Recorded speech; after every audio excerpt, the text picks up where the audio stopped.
नमस्कार दोस्तों, मैं मंजू हल्द्वानी उत्तराखंड से। दोस्तों, गर्मी दिन पर दिन बढ़ने लग गई है। गर्मी के साथ साथ गर्मी के दुष्प्रभाव भी दिखने लग गए हैं। हर मौसम का अपना कुछ अच्छा इफ़ेक्ट होता है तो कुछ बुरा इफ़ेक्ट होता है। इस समय जो गर्मी बढ़ने से क्या है कि हमारे गार्डन में जो है समर के प्लांट तो बहुत अच्छी ग्रोथ भी करते हैं, पर उसके साथ साथ बहुत सारी परेशानियाँ होती हैं। जैसे विंटर में हमें ज़्यादा सनलाइट चाहिए होती है, उस समय सारे प्लांट हम सनलाइट की तरफ शिफ्ट करते हैं, तो इस समय हमें सनलाइट से बचाव करना पड़ता है। बहुत ज़्यादा सनलाइट हो जाती है, हार्श हो जाती है, तो प्लांट के लिए बहुत हार्मफुल हो जाती है। तो इस समय जो है कई दोस्तों के यहाँ तो ग्रीन नेट की व्यवस्था होगी, वो लोग ग्रीन नेट के नीचे अपने प्लांट रखने लग गए हैं, तो जिससे डायरेक्ट सनलाइट नहीं मिलती प्लांट्स को, तो प्लांट हेल्दी बने रहते हैं। पर मेरे जैसे कुछ फ्रेंड्स ऐसे भी होंगे जो लोग ग्रीन नेट नहीं लगा सकते हैं या जिनके पास व्यवस्था नहीं होगी। मेरा गार्डन जो है कई पार्ट में बना हुआ है।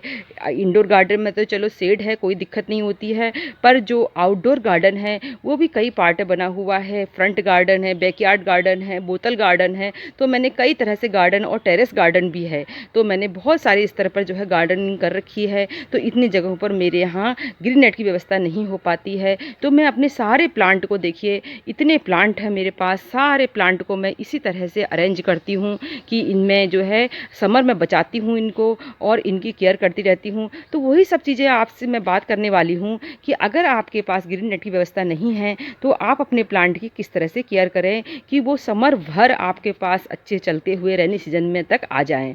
तो चलिए शुरू करते हैं आज का वीडियो। गर्मी से बचाव का पहला माध्यम है दोस्तों हमेशा पानी। पानी ही एक ऐसा स्रोत है जो हमें इस गर्मी में जीवन देता है और उसी से हम लोग जो है सर्वाइव कर पाते हैं। तो पानी सबसे ज़रूरी। तो अब पानी की बात करते हैं कि आप अपने प्लांट पर देखिए, अभी समर शुरू हो चुका है, मेरे यहाँ देखिए विंटर के फ्लावर चल रहे हैं। मैं पानी अभी एक ही टाइम दे रही हूँ, 2 टाइम पानी नहीं देती हूँ। मैं पानी जो है इस प्लांट्स में हमेशा सुबह के समय देती हूँ। अगर गर्मी जब ज़्यादा बढ़ने लग जाएगी, मई जून में जब बहुत ज़्यादा हीट होने लग जाएगी, तो हो सकता है 2 टाइम भी देना पड़े, पर अभी मैं पानी जो है एक ही टाइम दे रही हूँ। ये पानी जो है सुबह के समय देना चाहिए। सुबह के समय प्लांट को अच्छी तरह से नहला देना चाहिए, जिससे कि जो है इनमें मॉइस्चर, जिनकी धूप को सहन करने की इनमें शक्ति बनी रहती है। रात के समय अगर पानी नहीं भी देते हैं तो रातें थोड़ी ठंडी हो जाती हैं, तो प्लांट जो है सर्वाइव कर लेते हैं। 2 बार पानी देने से देखिए कई बार पानी ज़्यादा भी हो जाता है, तो उसके दुष्प्रभाव भी होते हैं। कई बार प्लांट कम पानी की वजह से न मरकर ज़्यादा पानी की वजह से मरते हैं। तो इससे बचाव के लिए मैं अभी एक ही टाइम पानी दे रही हूँ सुबह के समय, और खूब अच्छी तरह से प्लांट को नहला देती हूँ उस समय। तो यही सब चीज़ों से करने से मेरे प्लांट जो हैं अभी विंटर के भी चल रहे हैं।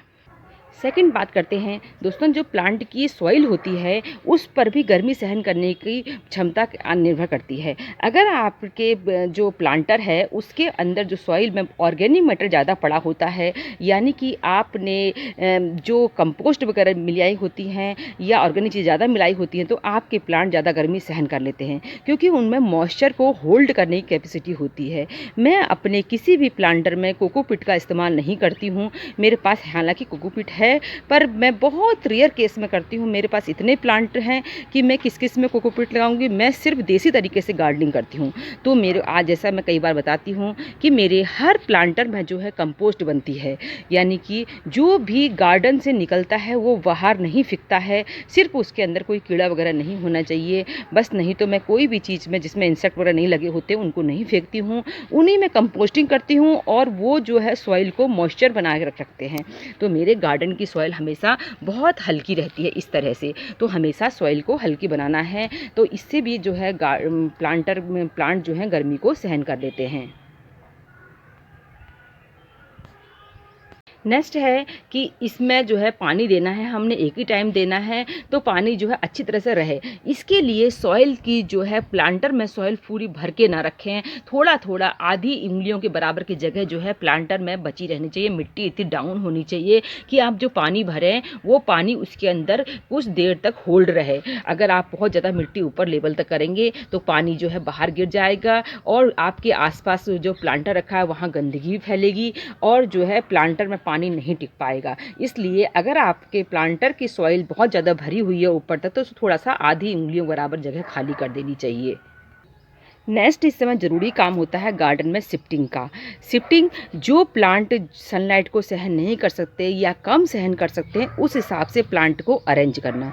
अगर आपके पास विंटर के प्लांट हैं तो आप उनको ऐसे अरेंज करें कि उन पर बहुत कम सनलाइट पड़े। ये देखिए मेरे इम्प्रेशन मैं कब से दिखा रही हूँ आपको, और ये देखिए भरपूर इनमें जो है फ्लावरिंग हो रही है, साथ ही ये फ्यूशिया भी फ्लावरिंग कर रहा है। तो ये एक विंडो पे अरेंज की हैं। यहाँ मुश्किल से 1 घंटे की सनलाइट सुबह सुबह की पड़ती है। सुबह की सनलाइट जो होती है प्लांट के लिए बहुत अच्छी होती है, क्योंकि इन प्लांट को आपने ऐसी जगह पर इंडोर नहीं प्लेस कर सकते। अगर आप इंडोर प्लेस करेंगे कुछ ही दिन में जो है प्लांट की ब्रांचेज जो होंगी वो लैगी हो जा रही हैं। मैंने ऐसा भी करके देख लिया है। अगर आपके पास कोई ऐसा प्लेस है जहाँ ऊपर से शेड है और नीचे से जो है वहाँ पर सनलाइट किनारों से आती है, तो वहाँ पर आप अपने प्लांट को अरेंज कर सकते हैं। मेरे पास ऐसा कोई प्लेस नहीं है, तो इसलिए मैंने इस विंडो पर अपने जो हैं जो नाजुक कोमल प्लांट होते हैं, यानी कि ये फ्यूशिया जो है इसको सर्वाइव करवाना समर में बहुत टफ होता है। तो इसके लिए मैंने अपने इन प्लांट को 4 प्लांट हैं मेरे पास फ्यूशिया के, इस तरह से अरेंज करके बीच में जो है इम्पेशन इस तरह से रख दिया है। तो ये जो है मैं पानी इनको भी एक ही टाइम दे रही हूँ, 2 टाइम पानी नहीं देती हूँ। अगर टेरेस में हमने प्लांट लगा रखे हैं किसी भी चीज़ में, तो देखिए मिट्टी का पॉट सबसे बढ़िया। मिट्टी के पॉट नहीं है तो मैंने तो जैसे जैसे मेरी व्यवस्था है उस हिसाब से लगा रखे हैं। मैं टेरेस पर जो है प्लांटर को ज़मीन में न रख कर इस तरह से लकड़ी के घर में जो पुरानी पड़ी होती हैं उन्हीं को स्टैंड के रूप में इस्तेमाल कर रखा है। तो ये जो है लकड़ी जो है ये बैड कंडक्टर होती है, यानी कि ये सनलाइट को कम एब्जॉर्ब करती है। तो उससे भी जो है हमारे प्लांटर में जो है सीधे ज़मीन में अगर आप रखते, टेरेस पर रखते, तो उसकी अपेक्षा जो है इस तरह से चीज़ों पर रखने से इन पर जो है सनलाइट का प्रभाव कम पड़ता है। तो इस तरह देखिए ये कितनी अच्छी फ्लावरिंग कर रहे हैं, इसी तरह के प्लांटर में लगे हुए हैं। टेरेस में अगर गार्डनिंग कर रहे हैं तो और भी ज़मीन की अपेक्षा जो ग्राउंड गार्डनिंग करते हैं उनके भी ज़्यादा कठिन होता है। तो ऐसे में प्लांट को झुंड के रूप में रखना चाहिए। झुंड के रूप में रखने से प्लांट में एक दूसरे का मॉइस्चर बनता है, मिलता है। अगर हवा चलती है बड़े प्लांट तो उससे भी सेव होते हैं छोटे प्लांटर। बड़े प्लांटर के बीच बीच में जो है आपने छोटे प्लांटर रखने चाहिए, जिससे कि उनको हवा जो है बाहर की जो तेज़ हवाएँ चलती हैं वो बड़े प्लांटर सहन कर लेते हैं। बाहर की तरफ जो है तेज़ गर्मी सहन करने वाले, और जो प्लांटर के झुंड के बीचों बीच में जो हैं या किनारों पर उनकी शेड में जो है ऐसे प्लांट को रखिए जो कम सनलाइट को सहन करते हैं। तो देखिए ये जेट्रोफा है, ये तेज़ सनलाइट सहन करेगा, और ये मैरीगोल्ड है तो ये जो है बहुत कम सनलाइट सहन करेगा। तो ये चीज़ें जो हैं इस तरह से इसकी शेड जो है इस पर पड़ रही है, तो ऐसे अरेंज करना चाहिए। बहुत तरह से बचाने के बावजूद भी अगर आपके प्लांटर की जो है मॉइस्चर उड़ जाता है, प्लांटर मॉइस्चर नहीं रहता है और पानी डालते ही आपका प्लांट जो है कुछ ही देर में जो है उसकी लीव्स जो है डाउन होने लग जाती हैं, तो या तो आपके प्लांटर की जो सॉइल है बहुत सख्त है या वो रूट बाउंड है। उसके तब भी इस समय तो उसको जो है रिपोर्ट करना मुश्किल भी होगा। तो फ्लावरिंग पर है तो मुश्किल ही होगा, अगर फ्लावरिंग पर नहीं है तो उसको हम इस समय पूरा सॉइल खाली ऊपर से एकदम सॉइल से निकाल के दूसरी जगह शिफ्ट कर सकते हैं।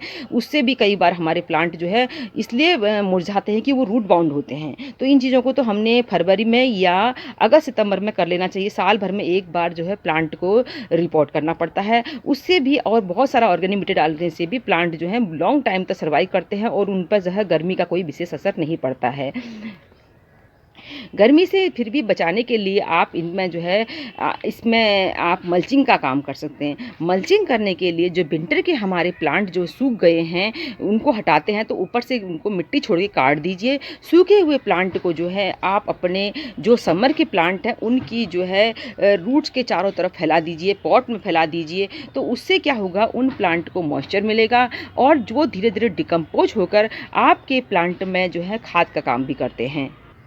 ये देखिए छत पर ही रखा है। ये देखिए 2 कलर निकलते हैं एक ही प्लांट में, तो छत पर जो है ज़्यादा टफ होता है इस समय समर में प्लांट को बचाना। मल्चिंग के लिए आप जो है पुरानी जो है प्लांट का सूखे प्लांट का भी तो इस्तेमाल कर ही सकते हैं। उसके साथ साथ आप जो है इनकी जड़ों में और कोई प्लांट ग्रो कर दीजिए, जैसे बंडरिंग जूही ग्रो कर दीजिए, टर्टल वाइन ग्रो कर दीजिए। तो ये पूरे उस प्लांटर में मॉइस्चर बना के रखते हैं ये प्लांट जो होते हैं। और ये प्लांट की सॉइल को, प्लांटर की सॉइल को सूखने नहीं देते हैं। तो मल्चिंग बहुत ज़रूरी है। इसके अलावा अगर आपके पास ये सब भी नहीं है तो आप जो है सूखे मोजे हो गए, पुराने जो मोजे होते हैं उनको पानी में भिगा दीजिए, उनको रख दीजिए।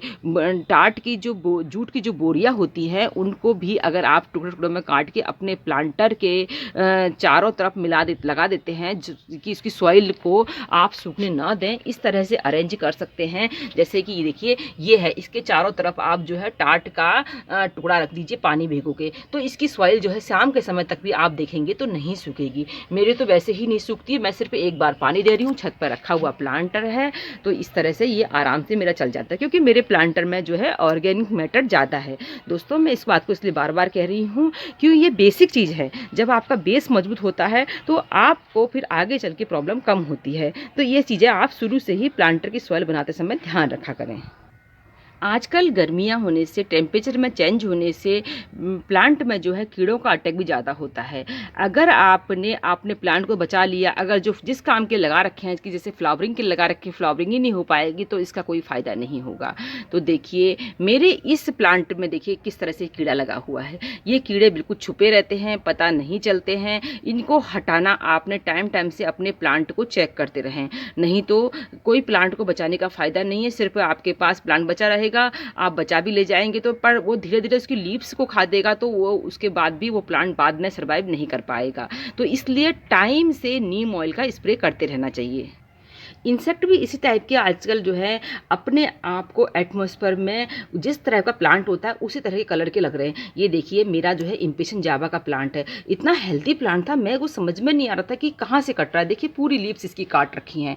तो मैं जो है सुबह के समय पानी देती हूँ, और मैंने कल जब इसमें स्प्रे करने लगी तब मैंने देखा कि एक कीड़ा जो है इसकी पूरी लीव्स को खा रहा है, जबकि प्लांट शेड में रखा हुआ है और हेल्दी प्लांट था, पर इसने जो है कीड़े ने पूरा खाकर इस तरह से इसको बेकार बना दिया। अब जो इसकी लीव्स खा दिए उनको तो मैं हटा दूंगी और उसके बाद नई लीव्स आ जाएंगी, क्योंकि उसमें से मैंने जो इंसेक्ट इसको काट रहा था उसको हटा दिया है। तो सबसे ज़रूरी काम है प्लांट में इस समय नियमित रूप से जो है 3 दिन 4 दिन के अंतराल से नीम ऑयल का स्प्रे वगैरह करते रहना चाहिए। इस समय कोई भी हार्ड जो है आप केमिकल फर्टिलाइजर ना दें तो अच्छा है। उसके बाद भी जो है सॉलिड जो हम काउडंग कंपोस्ट वगैरह देते हैं वो भी गर्म होती है, उसमें भी नाइट्रोजन का परसेंटेज ज़्यादा होता है। तो अपने जो है नए प्लांट अगर आप नर्सरी से लेके आते हैं उनके अंदर ज़्यादा मात्रा में आप काउडंग वगैरह डाल देंगे, तब भी प्लांट का जो है सर्वाइव करने के परसेंटेज कम हो जाते हैं। और अगर आप देना ही चाहते हैं तो बर्मी कंपोस्ट वगैरह देना चाहिए, या फिर आपका प्लांट मजबूत है, पुराना प्लांट है, उसको रिपोर्ट करना है कि इसकी मतलब, तो मैं विंटर के प्लांट को संभाल के समर के लिए रखती हूँ तो उनको रिपोर्ट करना है, तो उनमें तो काउडंग कंपोस्ट देंगे ही हम। और इसके अलावा जो है लिक्विड फर्टिलाइज़र आप दे सकते हैं। लिक्विड फर्टिलाइज़र को जो है बहुत ज़्यादा पतला बना कर दें और उनको ज़्यादा हार्श ना दें। सुबह के समय ना दें, शाम के समय दें। मैं सुबह के समय जो है अपने प्लांटर में जो है सब में जो है पानी डालती हूँ, स्प्रे करती हूँ, नहलाती हूँ, सफाई करती हूँ उनके आसपास, उनकी जो सूखी पत्तियाँ वगैरह होती है उनको हटाती हूँ। तो मैंने शाम का समय इस चीज़ के लिए निर्धारित कर रखा है कि शाम को किसी दिन मैंने नीम ऑयल का स्प्रे करना होता है, किसी दिन मेरे को जो है अपने प्लांटर को बार बार पानी देने से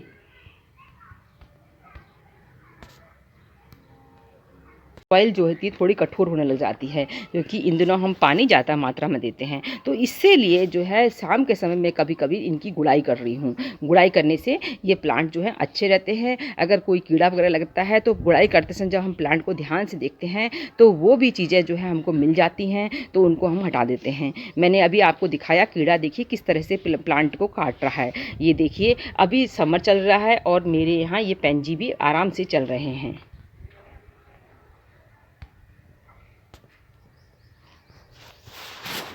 लास्ट में मैं बात करती हूँ कि देखिए जैसे सेकुलेंट वगैरह हैं, इनको तो बहुत ज़्यादा जो है समर से प्रॉब्लम होती है, क्योंकि ये प्लांट जो है समर में टेम्परेचर बढ़ने से अपने आप ही गलने लग जाते हैं। तो इसके लिए मैंने अपना टेम्परेरी जो है इनका शेड प्रोवाइड कर रखी है, स्टैंड में रखे हैं। सुबह की धूप पड़ती ये भी इनके लिए हार्श होती है, तो मैं इसको इस तरह के पर्दे से ढक देती हूँ। थोड़ी देर के लिए ढके रहेंगे, थोड़ी देर के बाद जब यहाँ की सनलाइट चली जाएगी तो मैं इस पर से ये पर्दा हटा दूँगी, तो इनको हवा का वेंटिलेशन होता रहता है। इससे मेरे प्लांट समर में बच जाएंगे। ज़्यादा पानी डालने की अपेक्षा जो है गार्डन में मॉइस्चर के लेवल को मेंटेन करने के बारे में सोचना चाहिए। अपने गार्डन में जो है पानी की बाल्टियों में जो है पानी भर के एक आध जगह वो भी रखिए, तो उससे जो है पंछी आके पानी भी पी सकते हैं। दूसरा जो है इस तरह की वाटर बॉडीज़ बनाइए, यानी कि जो वाटर ग्रोइंग प्लांट होते हैं उनको लगाइए, उनकी ग्रोथ का सीजन भी होता है और ये जो है अपने आपके गार्डन में जो है मॉइस्चर के लेवल को मेंटेन करके रखते हैं। छोटे प्लांटर को जो है जैसे सकुलेंट वगैरह होते हैं जिनमें कम पानी लगता है, उनको अगर आप पानी देते हैं तो उनको जो है टब वगैरह में डाल दीजिए। टब में पानी भर के उस आधा पानी टब में भर दीजिए, उसके ऊपर प्लांटर को रख दीजिए। जितना प्लांटर ने पानी पीना होता है वो पानी पी लेता है, जिससे कि क्या होता है कि कई दिनों तक उसमें पानी चल जाता है। तो दोस्तों ये छोटी छोटी बातें हैं जिनको आप जो है अपनाकर अपने गार्डन में जो है समर में अपने प्लांट को जो है बिना ग्रीन नेट के बहुत ही आसानी से बचा सकेंगे। तो अब आपको मैं अपने इस हॉली हॉक में हो रही खूबसूरत फ्लावरिंग को दिखाते हुए आज का वीडियो समाप्त करती हूँ। फिर मिलते हैं किसी दूसरे वीडियो में, तब तक के लिए नमस्कार।